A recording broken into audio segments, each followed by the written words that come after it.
Hi, I'm Lee. If you're not sure what the speed and torque settings on your Erbauer impact driver actually do, this quick video breaks it down.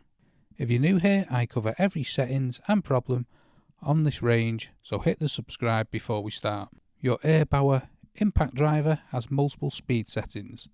Now this one is a single speed model, however if yours has a 1, 2, 3 here at the top, just above the battery, usually selected with a button or switch on the top. Speed 1 is your lowest setting, less power, more control. Ideal for smaller screws or delicate work where you don't want to overdrive. Speed 2 sits in the middle, a good all-rounder for most everyday screw driving. Speed 3 is your highest setting. Maximum power and RPM, best for larger screws, bolts and tougher materials.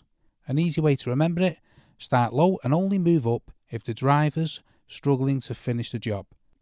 Unlike a drill, an impact driver doesn't use a clutch to control the torque.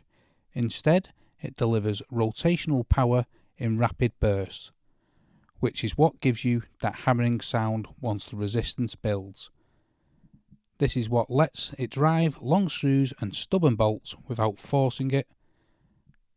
The higher the setting, the more frequent and powerful lows impacts become.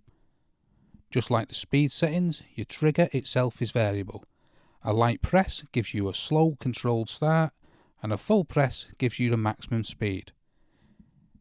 This is especially useful for starting the screw straight before committing to full power. The forward and reverse switch works the same as any cordless tool. One side drives forward, the other reverse to back a screw out, or reverse out of a stuck fixing. If you're not sure which speed to use, always start the lowest setting and work your way up. It's much easier to add more power than fix a stripped screw or an overdriven fixing. And that's everything you need to know about the speed and torque settings on your Erbauer impact driver. If this helps, subscribe. I've got a full guide and troubleshooting videos for the driver coming too. See you in the next one.